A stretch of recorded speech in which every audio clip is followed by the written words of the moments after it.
하나님 아버지, 오늘 제가 하나님의 말씀을 읽고 묵상할 때 필요한 영의 양식을 주시기 위해 성령님께서 이 시간에 함께해 주시길 간구합니다. 예수님 이름으로 기도합니다. 아멘. 오늘 우리에게 주시는 하나님의 말씀입니다. 이스라엘 자손이 바다 가운데를 육지로 걸어가고 물은 그들의 좌우에 벽이 되니 예굽 사람들과 바로의 말들, 병거들과 그 마병들이 다 그들의 뒤를 추격하여 바다 가운데로 들어오는지라. 새벽에 여호와께서 불과 구름 기둥 가운데서 예굽 군대를 보시고 예굽 군대를 어지럽게 하시며 그들의 병거 바퀴를 벗겨서 달리기가 어렵게 하시니 예굽 사람들이 이르되 이스라엘 앞에서 우리가 도망하자. 여호와가 그들을 위하여 싸워 예굽 사람들을 치는도다. 여호와께서 모세에게 이르시되 내 손을 바다 위로 내밀어 물이 예굽 사람들과 그들의 병거들과 마병들 위에 다시 흐르게 하라 하시니 모세가 곧 손을 바다 위로 내밀매 새벽이 되어 바다의 힘이 회복된지라. 예굽 사람들이 물을 거슬러 도망하나 여호와께서 예굽 사람들을 바다 가운데 엎으시니 물이 다시 흘러 병거들과 기병들을 덮되 그들의 뒤를 따라 바다에 들어간 바로의 군대를 다 덮으니 하나도 남지 아니하였더라. 그러나 이스라엘 자손은 바다 가운데를 육지로 행하였고 물이 좌우에 벽이 되었더라. 그날에 여호와께서 이같이 이스라엘을 예굽 사람의 손에서 구원하시매 이스라엘이 바닷가에서 예굽 사람들이 죽어있는 것을 보았더라. 이스라엘이 여호와께서 예굽 사람들에게 행하신 그 큰 능력을 보았으므로 백성이 여호와를 경외하며 여호와와 그의 종 모세를 믿었더라. 사랑하는 성도 여러분, 평안하셨습니까? 오늘도 주님께서 주시는 말씀을 통하여 은혜로운 하루를 살아가시기 바랍니다. 오늘 우리에게 주실 하나님의 말씀은 출애굽기 14장 22절에서 31절 말씀입니다. 이제 하나님께서는 이스라엘을 추격하는 애굽 군대를 막아 세우시고 나서는 이제 홍해 바다를 가르는 역사를 시행하십니다. 그런데 홍해 바다를 가르는 그 과정을 보면은 단숨에 한마디로 하시지 않고 어떤 과정을 두고 하십니다. 하나님께서는 한마디로 그냥 홍해 바다에 갈라져라만 말씀하셔도 충분히 그렇게 하실 수 있는 분입니다. 그러나 그렇게 하지 않으시고 어떤 하나님이 세워놓으신 자연, 창조의 질서를 따라가지고 홍해 바다도 가르는 것을 보게 됩니다. 우리가 보기엔 기적이지만은 하나님께서는 그 기적조차도 자연의 질서를 이용해서 하셨다는 것을 볼 수가 있습니다. 오늘 본문을 보면 하나님께서 밤새도록 동풍을 일으켜 가지고 물을 갈라서 절벽같이 만드셨다고 말씀하고 있습니다. 여기서 홍해바다의 동편이라는 얘기, 동풍이라는 얘기는 동쪽에서 오는 바람, 즉 사막에서 부는 바람을 말합니다.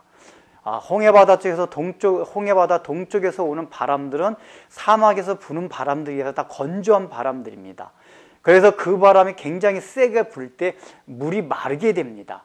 하나님께서는 그런 건조한 바람을 사막에서 일으키신 것입니다. 아마도 그거를 전체적으로 일으키셨다기보다는 어떤 회오리 방어 돌풍같이 거기서 일으키신 것 같습니다. 왜냐하면 이것을 돌풍이라고 생각할 수 있는 것은 원래 바람이 계속 불고 있으면은 이스라엘 백성들이 거길 지나갈 수가 없습니다. 왜냐하면 바람이 분 다음에 그 바람에 의해서 물이 절벽같이 갈라졌다고 했습니다. 그럼 그 절벽을 유지하기 위해서는 바람이 계속 불고만 있어야 됩니다. 그런데 이스라엘 백성들이 그 가운데로 난 바닷길을, 마른 땅길을 걸어갔다고 성경이 표현합니다. 이 얘기는 무엇입니까? 이스라엘 백성들이 건너가는 그 길에는 바람이 불지 않았다는 얘기입니다. 여러분, 이거 이상하지 않습니까? 근데 한번 잘 생각해 보십시오. 여러분, 태풍도 그렇고 회오리 바람도 그렇고 그 중심은 무풍지대입니다. 그것이 바람이 부는 원리입니다. 즉 하나님께서는 바람을 불게 하시면서 바닷물을 가르게 했지만은 그 가운데를 바람이 안 불게 하셨던 것입니다. 자연의 질서를 이용해서 홍해도 가르게 하시고 이스라엘 백성들도 건너가게 하신 것입니다. 지금 뒤를 추격하고 있는 애굽의 군대들은 이스라엘 백성들이 바다를 건너가는 것으로 쫓아 들어왔다고 했습니다. 이들이 왜 쫓아왔습니까? 지금 그들이 보기에도 분명히 이것은 충분히 건너갈 만하다고 계산했기 때문에 건너온 것입니다. 만약에 당장 물이 침범할 것 같았으면 그들이 바닷속으로 뛰어들지 않았을 것입니다.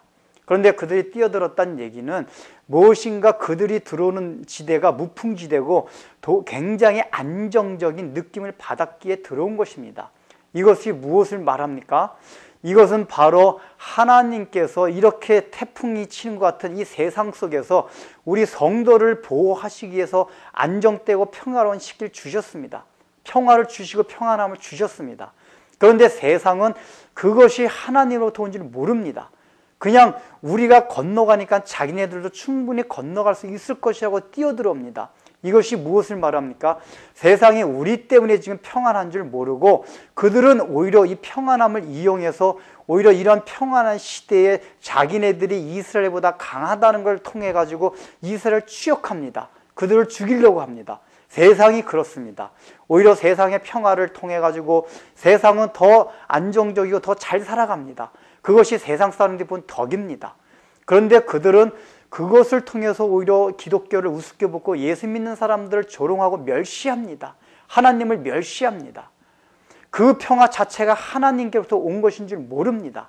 그 바깥에 얼마나 큰 바람이 불어가지고 지금 그 물벽을 막고 있다는 사실을 모르고 있습니다. 그래서 이스라엘 백성이 다 건너간 뒤에는 그들이 다 수장을 당하게 됩니다. 왜 하나님께서 열재앙 때와 다르게 그들 다 수장시켰습니까? 이것은 하나님께서 마지막 심판 때의 일을 보여주시는 거기 때문에 그렇습니다. 마지막 심판 때는 자비함이 없다는 것입니다. 있는 그대로 다 심판을 하신다는 얘기입니다. 그래서 시편 136편에 보면은 여호와께서 바로의 군대와 모든 바로의 병거들을 수장시킨 것에 대해서 여호와의 인자하심을 영원히 찬송한다는 내용이 나옵니다. 여러분 그것이 이상하지 않습니까? 사람을 다 죽인 것에 대해서 여호와 하나님이 인자하시다고 나옵니다. 그 인자하심을 찬양한다고 나옵니다. 왜 그렇습니까?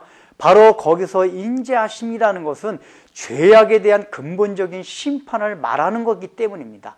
단순하게 이 땅을 살아가면서 하나님께서 우리에게 베푸시는 그 자비가 아니라 마지막 날에 모든 죄악에 대한 사탄의 세력에 대한 심판을 말하기 때문에 거기서 그것을 인자라고 말하는 것입니다. 때문에 우리가 이 수장한 걸 통해서 마지막 31절에 뭐라고 표현하고 있습니까? 이스라엘 백성들이 그 애굽 사람들의 시체를 보았더라 라고 표현하고 있습니다. 이것이 무엇을 말합니까? 이스라엘 백성들은 애굽 사람들이 시체가 된 것을 통해 가지고 우리가 저들과 완전히 다른 사람이라는 것을 절실하게 깨닫고 있다는 얘기입니다. 이제 그들은 저 시체를 보면서 지난번에 말씀을 드렸지만 우리가 다시는 저 사람들과 같지 아니하고 애굽에 건너갈 사람이 아니라는 의식을 다시 한번 거기서 되새기고 있는 것입니다. 기도하겠습니다. 하나님 아버지, 오늘날 이 세상에 이렇게 평화가 있고 참 잘 살게 되는 것은 모두가 하나님의 은혜요 우리 그리스도인이 있기 때문인데 세상은 그것을 모르고 오히려 우리를 조롱하고 하나님을 멸시하며 살아가고 있습니다. 저들도 깨달을 수 있는 지혜를 허락하시사 참 마지막 심판날에 다 수장되지 않도록 은혜를 베풀어 주시옵고 오늘날 우리가 저들의 저 시체를 보면서 그 묘사된 것을 보면서 우리는 세상과는 다르다는 그 정체성을 늘 가지고 세상과 분리된 삶을 살아갈 수 있도록 도와주옵소서. 예수님의 이름으로 기도드립니다. 아멘. 구주와 함께나 주었으니 구주와 함께나 살았도다. 영광의 기약에 이르도록 언제나 주만 바라봅니다. 언제나 주는 날 살아가서 언제나 새 생명 주